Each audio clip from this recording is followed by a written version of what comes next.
we bonded in a way that few other international players did. Canada was there a lot. A few of us as diplomats were there a lot. We got to know each other in those early years. And so I had a strong sense of his physical presence, how he talks, how he is in conversation. And fast forward to the pandemic, maybe even a little before the pandemic, but especially the pandemic.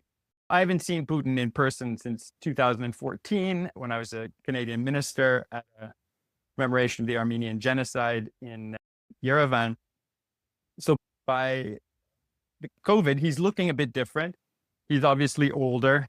Lots has happened, especially with their first invasion of Ukraine.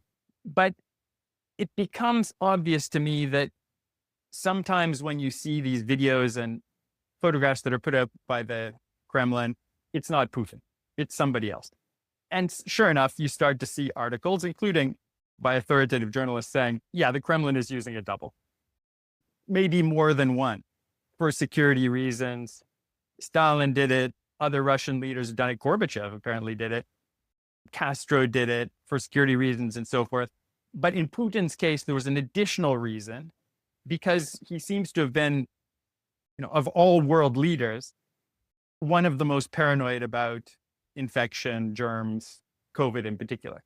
So whenever you saw Putin during COVID doing something with a lot of people, it tended to be the double.